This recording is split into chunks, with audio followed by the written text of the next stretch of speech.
Hi, and thank you for the opportunity to present today. I'm joined by Olly Carr, who works in data strategy within NHSX.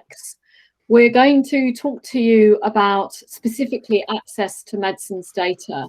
I'm sure throughout the course of the day you've had very many presentations about the very important place that data is going to play as we move forward in terms of helping us to improve the delivery of health and care, and most importantly, outcomes for patients.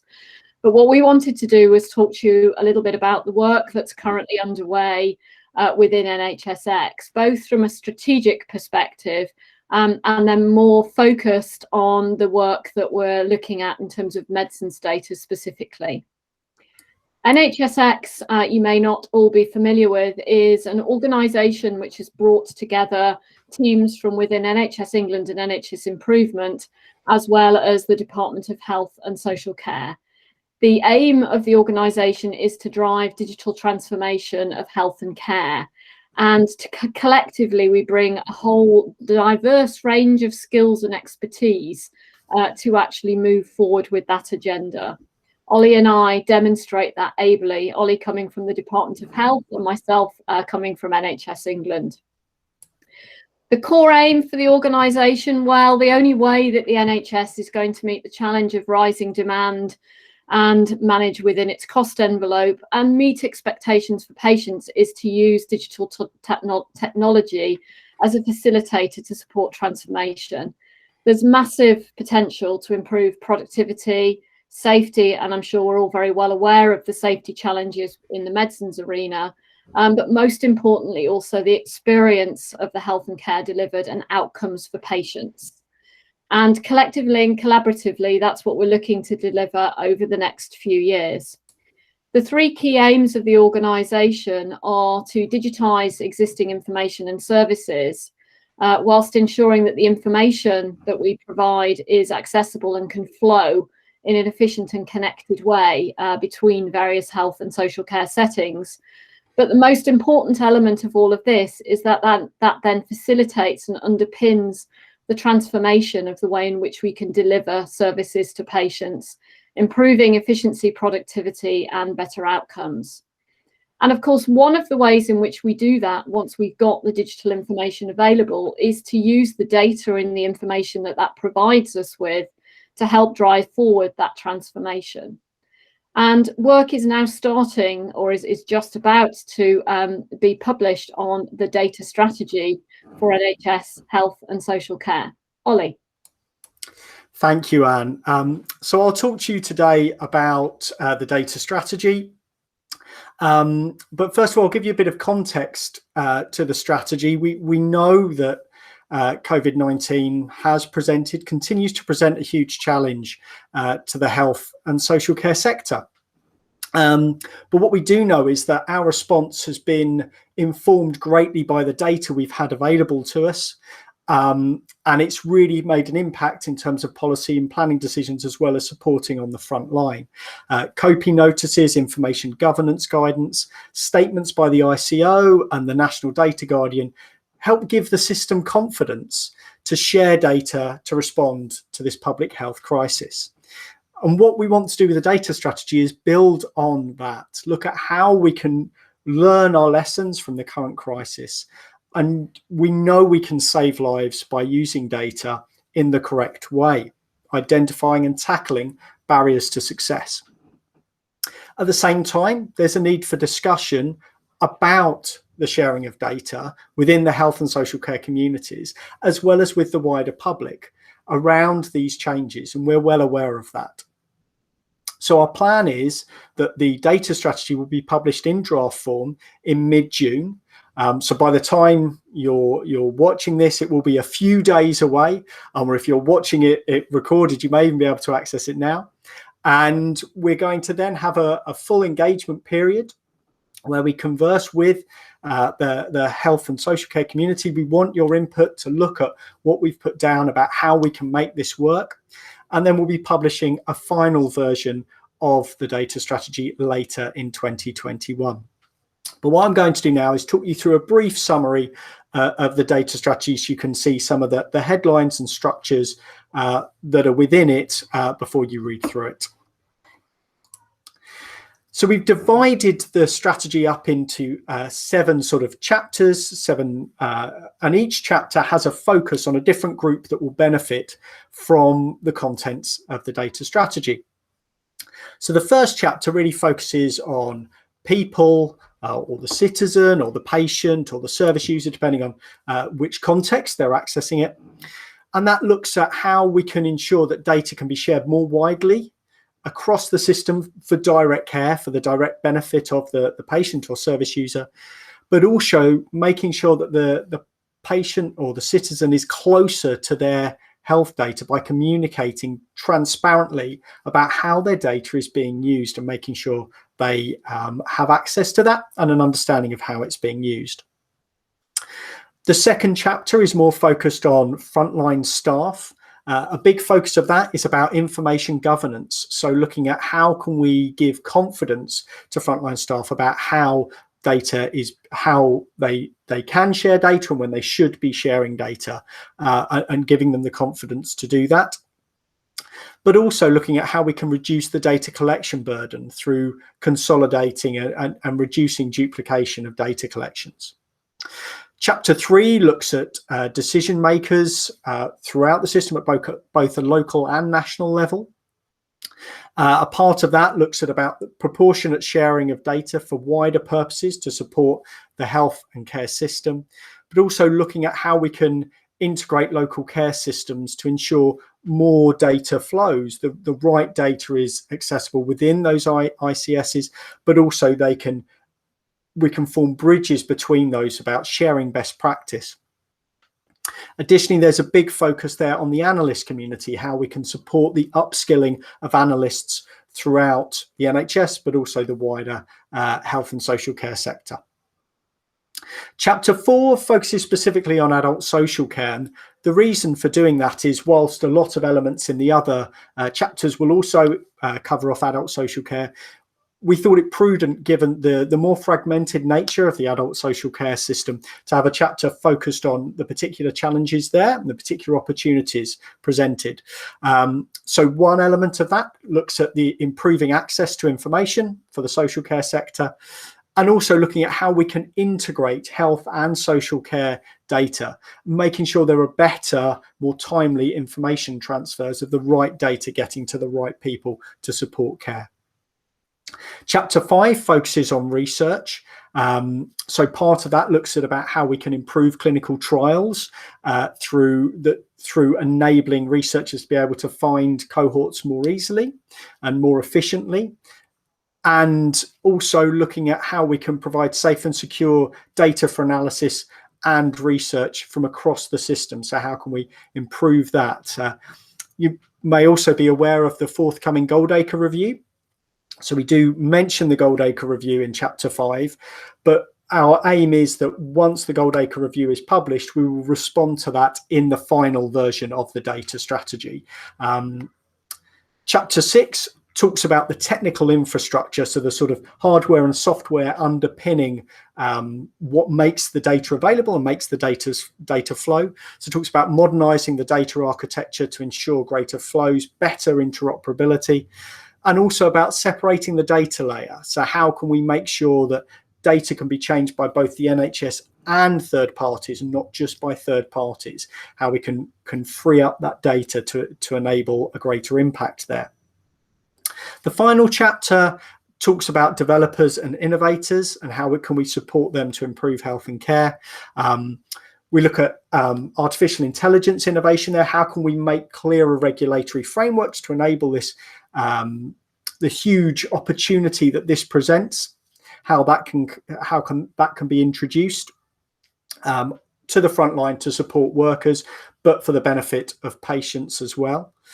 And also talks about, for example, making code open and reusable. So how can we set those standards so that plenty of people can access what code is being used, make sure it's clear and open and transparent about how algorithms, for example, are processing data to come to outcomes so that it can be reviewed and checked. So that's a very brief whistle-stop tour of the data strategy. it's between 80 and 100 pages, depending on whether you include the annexes. So as you can understand, I've tried to really whittle it down for you, but hope you can see there'll be sections there of particular interest to you. But the whole thing comes together to really look at how we're planning on really making an impact using health data. And just to refer back to that timeline, really what we're looking for is to engage with, there at the end of this presentation, there'll be an email address you can contact us on, but we'll be looking to use forums that exist already and working with partners across the health and social care sector to really have these open conversations about what we're trying to do and really get into the details where we need to inform the final version of the strategy that'll be coming later in 2021. But I'll pass back to Anne now. Thanks, Olly.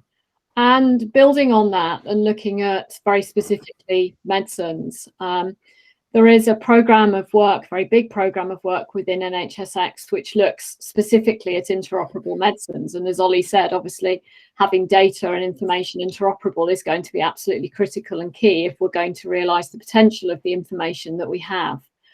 The MEDS program, or the Interop MEDS program, looks to provide a framework which will enable safer and more joined up care, so that we can move information around the system to support direct clinical care, which obviously is going to improve patient experience and reduce burden for health and care staff who are constantly having to find, access and update information.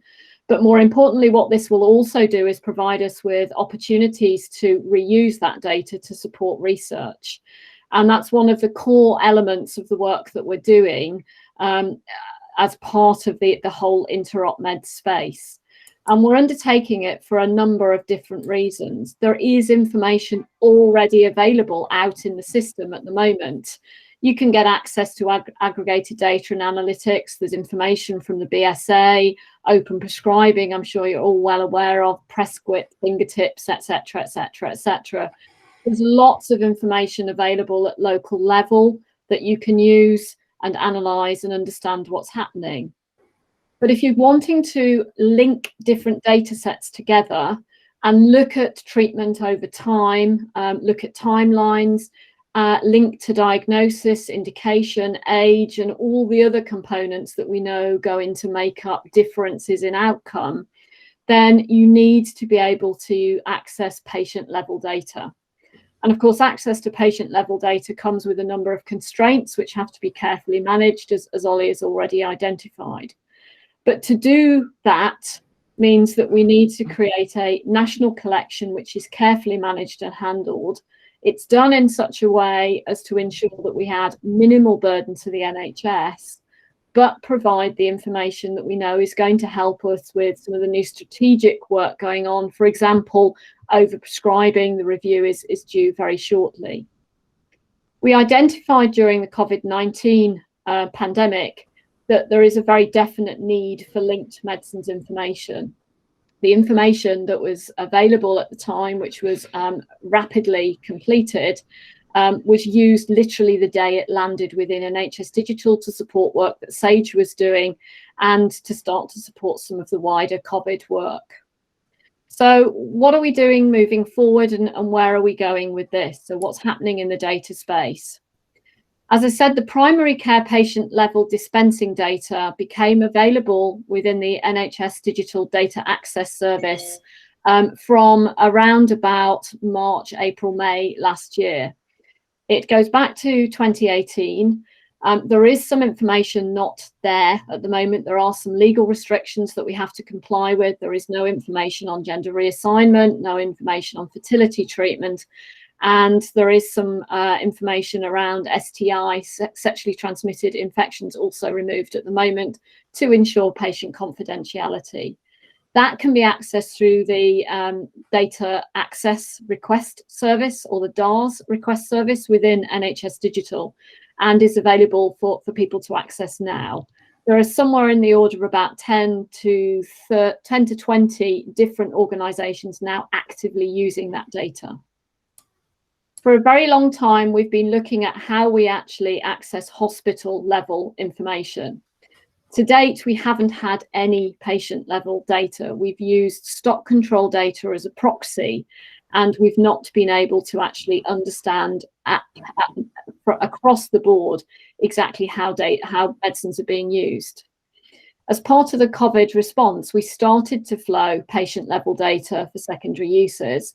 And I have to say a huge thanks to all the hospitals that supported us through this work, and very particularly WellSky, who worked with us over the course of last summer to complete a pilot to see how we could actually bring data out of the system, providing minimal impact on the sites who were a little busy at the time, but in a meaningful way. That data from the first initial trusts is now flowing. We now have 25 English trusts flowing data, as well as 5 Scottish health boards. We flowed both at the same time. That is available through the DARS request service. To date, we have just under 40 million prescriptions. We have 201 million administrations. When that is complete, it will go back to the beginning of 2019 and is updated at the moment on a daily basis. We're also working with Cerner to see if we can also bring data in from Cerner under the COVID regulation side of things.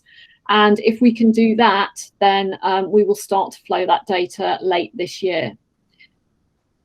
The WellSky data gives us around about 9% of total prescribing in secondary care at the moment. If we add the Cerner data, we'll have an additional 10% coming in. So what we're hoping is that that will provide us with the basis that we can then start to understand how we can link data and how we can use it to provide some of the analysis that to date we've not been able to do. What it's also done is it's provided us with the underpinning requirements and understanding of what we need to do to put a mandated national collection into NHS Digital. That will allow us then to flow data from all trusts with live EPMA systems, so that we will have a complete picture where those systems are currently live. That will give us somewhere in the order of 340,000 prescriptions a day and 1.5 million administrations. So you can see there's quite a lot of work to do.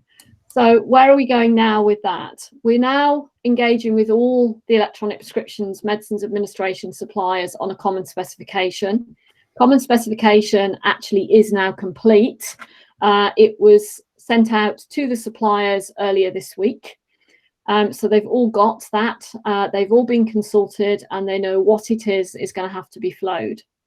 Work is now underway to put an information standards notice, which is a notice which, based on that common specification, requires suppliers to make changes to their systems and trusts to actually flow the data. Suppliers will have until February next year to actually to be conformant with the ability to supply that data, and health and care organisations will have to flow it no later than June 2022. That will then start to build on the data that we've already got and allow us to actually increase the volume of information that we have. The scope of that information, from an inpatient perspective, it's all medicines prescribed or available on admission, medicines prescribed during admission, all administrations of medicines, and all medicines prescribed on discharge, including short-term leave. It also includes outpatients, home care, day case, emergency department prescribing and administration, and all prescriptions which are sent for dispensing. At the moment, it will cover primary electronic prescribing and medicines administration systems only.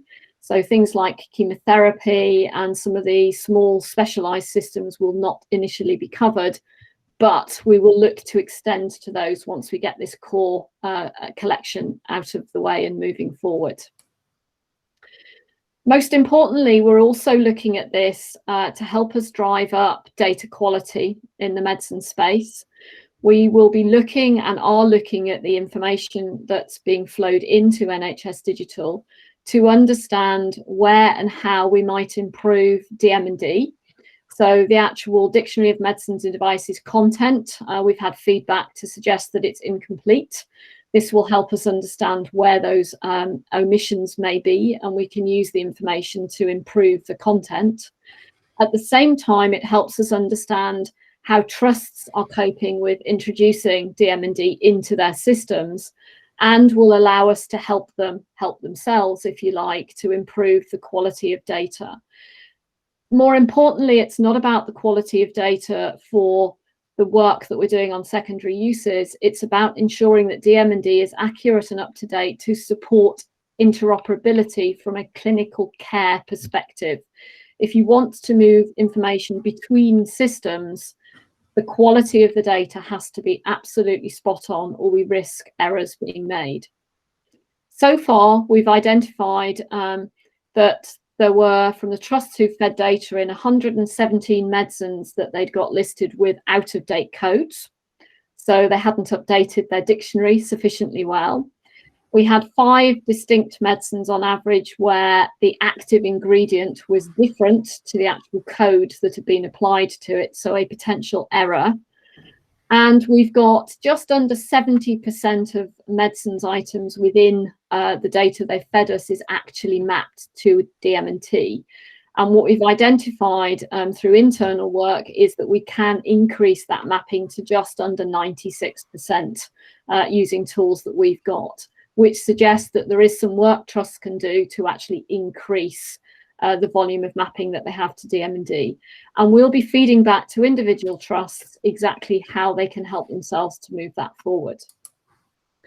Then the final piece I want to very briefly talk about today is some work which has been underway within NHS Digital to create a trusted research environment, which is very specifically a service which will support ongoing research and collaboration.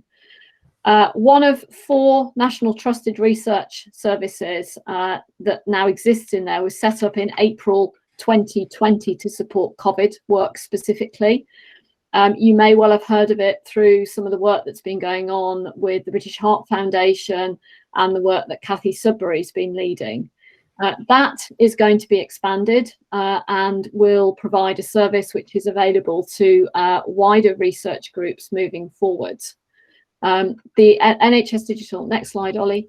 NHS Digital are looking to create a service for England as a whole. The proposition is that it will have comprehensive information available to people accessing it. It will provide insight, an area in which people can collaborate. It will be flexible in terms of having tools available and will have support and help from people who understand the data sets. Be a lot more efficient because you can go in, the data's there, you're not having to flow and set up your own environments. You'll be compliant with all the necessary information governance, and of course it's a safe and trusted environment. So over the course of the next few months, you will start to see more information coming from NHS Digital as this service is fully stood up and is available and accessed to others. Remember, right at the beginning of the presentation, Olly talked about all the challenges associated with the use of safe data. This obviously uses that 5 SAFE framework, which is very clearly a key part of the data strategy and ensures that people will be able to access and interpret data in a very safe manner. Next slide. Currently, just for your information, there is information available already within that service. From the perspective of the medicines piece, you can see that both the primary care dispensed data and the secondary care data is in there now. So if you get access to that environment, you will be able to pick up both primary and secondary care patient level prescribing data. And then just finally to close, thank you for hearing us out today. Just some next steps for you. Data strategy is due for publication in the next few days. Please do have a look at it. When you do have a look at it, please do feedback and it will be updated based on the comments that people do feedback into it. If you're interested in more information about the medication data that we're looking at flowing and the work that's moving forward now, There's the email address for the Meds data team. If you want to access any of the data that we've talked at today, then you will need to do that through the DARS request service, and you can find details of that on the NHS Digital website. Equally, you'll find information on the TRE, or the Trusted Research Environment, as that starts to evolve and move forward on the NHS Digital website as well. So thank you for listening to both of us today. I hope you've had a good day. And good luck, and please do use the information, use the policy and the strategy. It's under your auspices that we're really going to understand how we can improve care, and we look forward to working with you in the future. Take care. Thank you.